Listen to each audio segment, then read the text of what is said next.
연휴 맞아서 제주도 여행 계획하신 분들 참 많으셨을 것 같은데 어제 제주도에 강한 비가 몰아치면서 제주도로 오가는 항공편이 대거 결항됐다고 합니다. 지금은 다행히 제주공항에 내려졌던 특보가 해제가 됐는데 발이 묶인 관광객들의 불편 그리고 일정 변경 참 이거 어떻게 해야 될까요? 슬기로운 법률 생활 시간에 여행과 관련된 법률 정보 지식을 나눠드리겠습니다. 법무법인 길도 윤예린 변호사와 함께합니다. 안녕하세요. 안녕하세요. 윤예린 변호사입니다. 최근처럼 네. 이렇게 기상 상황이 나빠져서 비행기나 배가 안 떴을 때 네.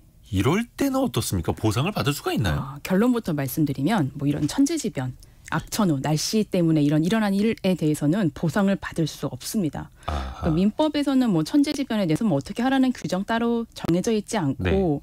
뭐 비행기나 배 예약하면서 저희가 작성하는 계약서, 약관이 있는데 그 약관에는 천재지변 시에는 운행사의 책임을 면책하는 규정이 되어 있습니다. 그래서 보상받을 수 없습니다. 누구의 책임도 아니다. 네, 맞습니다. 이거 뭐 하늘에서 저렇게 하고 있는 거니. 맞습니다.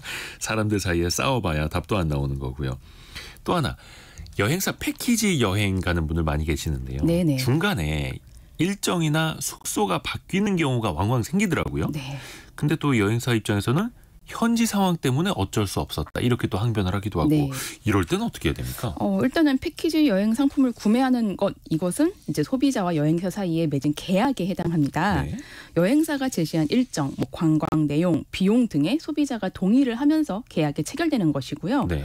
관광진흥법에서는 여행업자는, 그러니까 여행사는 여행자와 여행 계약을 체결하였을 때에는 그 서비스에 관한 내용을 적은 여행 계약서 및 보험 가입 증명 서류를 여행자에게 내어주어야 한다라고 정하고 있습니다. 그래서 여행사가 뭐 일방적으로 여행 일정을 변경하거나 소비자에게 옵션을 강요하는 것은 여행 내용이 계약과 다른 경우에 해당합니다. 그리고 또 관광진흥법에서는 여행업자는 여행 일정을 변경하려면 문화체육관광부령에 정하는 바에 따라 여행자의 사전 동의를 받아야 한다라고 정하고 있습니다. 이를 지키지 않으면 등록 등 사업 계획 승인을 취소하거나 6개월 이내의 기간을 정하여 그 사업의 전부 또는 일부의 정지를 명하거나 시설 운영의 개선을 명할 수 있습니다. 좀 셉니다. 네, 규정을 지키지 않은 여행사에게 등록 취소나 영업 정지 같은 행정 처분이 내려올 수 있는 것입니다. 그리고 이런 또 부분들이 소비자가 관련 손해배상 청구할 때도 중요한 판단 기준이 됩니다. 여행사들이 여행객들과 맺는 계약서인 여행 약관에도 이러한 내용이 담겨 있습니다. 여행자의 안전과 보호를 위해 여행자의 요청 또는 현지 사정으로 인해 부득이하다고 쌍방이 합의한 경우나 천재지변, 전란, 뭐 정부의 명령, 뭐 파업, 휴업 등으로 여행 목적을 달성할 수 없는 경우를 제외하고는 여행 조건을 변경할 수 없도록 규정하고 있는 것입니다. 그래서 우리 소비자분들 여행 상품 계약서 작성하실 때 어떤 프로그램이 제공되는지 사전에 확인할 필요가 있습니다. 뭐 어떤 장소에서 얼마나 대기해야 하는지, 가이드 동행 여부는 어떤지 알아보고 그에 대한 설명이 계약사항에 명시되어 있는지 체크해야 합니다. 이러한 부분이 정확하게 설명이 되어 있는데 나중에 문제가 발생하면은 그에 따라서 환불이나 손해배상을 받을 수 있는 것이고, 만약에 그런 부분을 사전에 체크하지 않았다가 나중에 이제 봉변 당하시면은 소비자가 피해를 떠안게 되는 구조입니다. 그러니까 패키지 여행에서 일정 같은 걸 변경하려면 그러니까 이걸 소비자랑 합의를 해라, 서면 동의를 받아라 이런 거네요. 네네. 일방적으로 했다가 페널티를 이제 여행사가 받게 되는 거고요. 또 하나 최근에 환율이 참 높아가지고 많은 분들이 이제 부담스러워하시는데 패키지 여행 상품은 한참 전에 예약을 해놓잖아요. 맞습니다. 근데 여행사가 그 사이에 환율이 너무 많이 올랐습니다. 혹은 비행기가 바뀌었습니다. 이러면서 추가 금액을 요구하면 이거는 어떻게 해야 됩니까? 네, 아까 말씀드린 것과 같이 여행사와 여행객이 쓰는 계약서가 약관입니다. 네. 근데 이 약관이 소비자에게 너무 불리하게 작성되면 안 되니까 공정거래위원회에서는 여행업 표준 약관을 만들어서 배포합니다. 여행사들에게 이 약관에 따라서 계약서를 작성하라는 일종의 지침 같은 역할을 하게 되는 것인데요. 이 여행업 표준 약관에는 뭐 여행사나 여행자의 여행 이용, 뭐 운송, 숙박기관에서 지급해야 할 요금이 계약 체결 당시보다 5% 증감된 경우, 또는 이 여행 요금에 적용된 외화의 환율이 계약 시보다 2% 이상 증감한 경우에는 그 증감 범위 내에서 여행 요금의 증감을 이제 여행객에게 청구할 수 있도록 규정하고 있습니다. 그리고 여행사는 여행 요금이 증액되었을 때는 여행 출발을 15일 전에 여행자에게 통지해야 합니다. 요금이 5% 이상 증감하거나 환율이 2% 이상 증감하면 네. 요거는 이제 청구를 할 수 있는 거예요. 네네 맞습니다. 그리고 또 패키지 여행 같은 경우에는 최소 인원이 모여야만 출발합니다. 이런 규정들이 네. 있잖아요. 네네. 근데 이게 최소 인원이 모일지 안 모일지 일단 나는 회사에 휴가 다 신청해놓고 맞습니다. 일정 다 빼놓고 준비를 하고 있는데 최소 인원이 안 모여서 패키지 여행이 취소된다. 네네. 이럴 때는 뭐가 보상이 있습니까? 정말 난감한 경우가 네. 될 텐데 이 부분 또한 이제 공정거래위원회 여행업 표준 약관에 규정되어 있는 부분을 중심으로 좀 설명을 드려보면요. 네. 여행사는 최저 행사 인원이 충족되지 않아서 여행 계약을 해지하는 경우에 여행 출발 7일 전까지 여행자에게 통지해야 합니다.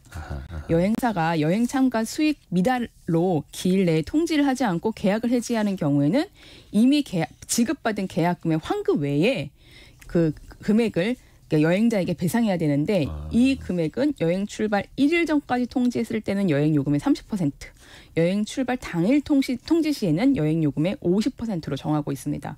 그러니까 7일 전까지 통지를 하면은 뭐 계약금만 이제 돌려받게 되는데 여행 출발 1일 전에 통지받으면 계약금 당연히 돌려받고 여행 요금의 30%까지 더 추가로 받을 수 있는 거고 당일 통지에는 50% 더 추가로 받을 수 있는 것입니다. 그러니까 여행사 입장에서는 최소 인원이 못 모여서 이거는 출발 못합니다. 일주일 전까지는 확정을 해서 알려드려야 된다라는 네. 거네요.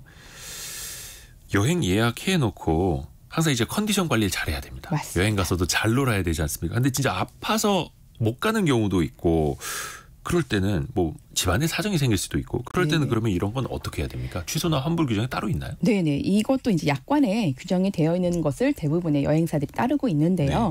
여행 개시 30일 전까지 계약 해제를 통보하면 여행사는 계약금 전액을 환급해야 됩니다. 여행 개시 20일 전까지 통지하면은 여행 요금의 10%, 10일 전까지 통보하면 15%, 8일 전까지 통보하면 20%, 하루 전에는 30%, 여행 당일 통보 시에는 여행 요금의 50%를 배상하게 됩니다. 여행객이 배상하게 됩니다. 그러니까 요 정도는 떼어야 된다는 네, 거예요. 맞습니다. 그런데 이제 여행 출발 후에 자기의 사정으로 뭐 숙박, 식사, 관광 등 여행 요금에 포함된 서비스를 제공받지 못하는 경우들도 있잖아요. 네. 그러면은 뭐 여행사에게 그에 대한 요금 환불해줘야 되는 거 아니냐, 뭐 이렇게 요청하실 수도 있는데 환급받을 수 없습니다. 진짜 아파서 못 간다라는 건 하루 전에라도 통보를 하면 30%만 떼이고 70% 돌려받을 수 있고 네. 당일에 통보를 해도 절반은 떼어도 절반은 돌려받을 수 있다. 이거 알아두면 좋을 것 같습니다. 혹시 위약금 없이 뭔가를 환불받을 수 있는 조건도 있습니까? 네, 뭐 여행사가 환불받을 수 있는 조건도 있고 여행자, 고객이 환불받을 수 있는 조건도 있습니다.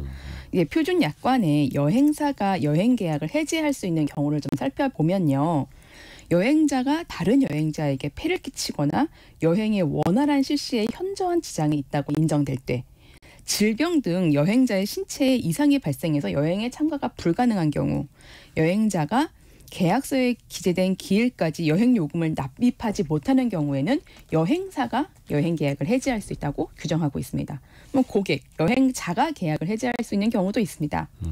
여행 요금의 증액으로 인해 여행을 계속하기 어렵다고 인정될 경우, 여행사의 규칙으로 계약서 또는 여행 일정표 기재된 여행 일정대로 여행 실시가 불가능한 경우, 배우자 또는 직계 좀비속이 신체 이상으로 3일 이상 병원에 입원해 여행 출발 시까지 퇴원이 곤란한 경우에는 여행자도 여행 계약을 해지할 수 있도록 규정되어 있습니다. 아, 그래요. 직계 가족이 많이 아프다. 이럴 네. 때는 또 해지할 수 있다. 네. 계약을. 이게 규정이 있어도 만약에 여행사나 한쪽에서 취소 수수료를 과하게 요구하는 사례도 있다 하더라고요. 어떻게 대처를 해야 되겠습니까? 일단은 좀 설명을 드리면 네. 약관의 규제에 관한 법률 제8조에 보면은 부당하게 과중한 위약금을 청구하는 것은 무효라고 규정하고 있습니다. 이런 규정에 따라서 소비자원은 당일 취소라고 해도 여행 요금의 100% 취소 수수료를 부과하는 계약 약관은 무효다. 이렇게 보고 있고요. 공정거래위원회가 합의 또는 권고 기준으로 제시하는 소비자 분쟁 해결 기준에는 여행 당일 여행자의 여행 계약 해지 요청이 있는 경우에는 여행 요금의 50%를 공제한 후 환급해야 된다고 규정하고 있습니다. 그럼 요거 이제 대처 어떻게 해야 되냐 궁금하실 텐데 한국소비자원의 1372 번호, 전화번호 1372 소비자상담센터의 대응 방법 안내를 상담할 수도 있습니다. 한국소비자원은 피해 구제 신청을 받은 날로부터 30일 이내에 또 약간 원인 규명이 필요하면은 60일 이내에 합의가 이루어지도록 해야 되고 합의가 이루어지지 않는 경우에는 소비자 분쟁 조정위원회에서 분쟁 조정을 신청할 수 있습니다. 네. 그리고 참고로 잠시 후에 뒷부분에 연금박사 상담센터 이영주 대표랑은 여행자 보험에 대해서 살펴볼 예정입니다. 이 여행을 갔다가 특히 이제 패키지 여행 중에 만약에 좀 안 좋은 사고가 났다. 네네. 이러면 여행사의 책임은 어디까지가 될까요? 네, 좀 안타까운 내용인데 한번 소개를 드려보면 네. 이집트 여행 패키지 상품에서 낙타 탑승 체험을 하다가 떨어져 숨진 유족에게 숨지셨다고요? 네, 여행사가 4억 원을 배상하라고 판결한 바 있습니다. 예, 법원은 여행사의 지휘 감독을 받는 현지 인솔자와 가이드가 여행객에게 낙타 체험의 위험성을 미리 고지하지 않았고 현지 낙타 몰입꾼이 고삐를 놓은 점 등에 있어서 여행사의 과실이 인정된다고 판단하였습니다. 여행자의 생명, 신체, 재산 등의 안전 확보를 위한 사전 조사, 검토, 예견 가능할 수 있는 위험에 대한 사전 고지, 선택할 기회 부여 등을 여행사가 지켜야 될 안전 배려 의무로 법원은 보고 있습니다. 또 약간 다른 사례들을 보면은 대법원은 여행자가 여행업자의 안정성을 전적으로 신뢰하는 가운데 계약을 체결했다는 점을 지적하기도 하고 여행업자가 여행자의 안전 확보를 위한 신의칙상의 주의 의무를 진다. 이런 점을 강조한 판결도 있습니다. 여행지에서 놀이시설을 이용하다가 다른 여행자의 과실에 의한 행위로 인해서 상해를 입은 사안에서 여행 인솔자의 과실이 있다라고 봐서 여행업자 및 해외 여행 인솔자의 손해배상 책임을 인정한 사례도 있습니다. 인솔자 그리고 여행사 책임이 상당히 있네요. 네. 그리고 자유여행을 하는 경우에는 이제 본인이 숙소 같은 걸 직접 예약하게 되지 않습니까? 네네. 그래서 인터넷 홈페이지에서 이미지를 많이 찾아봅니다. 근데 방은 다 예뻐 보여요. 그럼요. 근데 실제로 가면 그렇게 예쁜 방이 등장하는 경우는 별로 없죠. 네, 맞습니다. 사진하고 진짜 다른 방을 보여주거나 아니면 중복 예약이 되어 있다. 네네. 이럴 때는 어떻게 보상을 받을 수 있습니까? 그러니까 숙박업체에서 오버부킹하는 경우가 좀 있어요. 이게 자신들이 제공할 수 있는 방보다 예약을 더 받아버려서 나중에 막상 체크인하려면 방 없다 하면서 이렇게 배째라식으로 나오는 경우들. 그래서 이제 여행객들은 골머리 썩는 경우가 있습니다. 가족들이랑 다 같이 여행 갔는데 오버부킹 됐다고 방 없다라고 하면 일단은 그 자리에서 방을 구하는 게 그렇죠. 난감하죠. 난감하죠. 한국소비자원에 따르면 이일 전 또는 사용 예정일 당일에 여행업자가 취소를 한다 하더라도 손해배상을 규정한 내용은 이게 권고사항이어서 이게 법적 효력이 없습니다. 그래서 이런 일이 발생했을 때는 일단 급하게 방 예약하고 사후적으로 한국소비자원에 피해 구제 신청을 하는 방법을 따를 수밖에 없습니다. 일단은 어떻게 해서든 현지에서 대처를 해야 되니까요. 네네. 그리고 인터넷 커뮤니티에 종종 올라오는 글이 있어요. 네. 이제 숙박업소 하시는 분들이 어떤 손님이 진짜 방을 너무 더럽게 쓰고 갔다. 막 난장판을 만들어 놓고 가버렸다. 이럴 때 그럼 업체 측이 손님한테 뭔가를 보상을 요구할 수 있나요? 이게 조금 애매한 게 투숙객이 고의로 재물을 손괴한 정황이 있다라고 하면은 재물손괴죄로 형사고소를 할 수 있겠는데 이게 과실로 더럽혀졌다. 단순히 청소를 하지 않았다. 라고 하면 이걸 처벌을 할 수는 있는 규정은 존재하지 않습니다. 그 정도에 따라서. 네. 그리고 또한 계약 당시에 구체적으로 계약 맺지 않았다면은 펜션 운영자는 투숙객에게 청소비를 요구하는 것도 사실 쉽지 않습니다. 이게 보증금 요구하면서 퇴실 시 방 상태를 점검하고 보증금을 지급하여 주는 방법도 있을 수 있을 거예요. 이제 호텔 같은 경우는 많이 그러잖아요. 근데 아니면 이제 투숙객이 청소비를 지불하지 않으면은 민사상 손해배상 청구를 해서 이제 손해배상을 받는 방법도 있을 수 있을 것인데 현실적으로는 쉽지 않아 보입니다. 요것도 악용하시는 분들이 있으면 안 될 텐데 그렇죠. 자, 윤예린 변호사 통해서 여행과 관련된 법적 분쟁에 대해서 살펴봤습니다. 고맙습니다. 네, 감사합니다.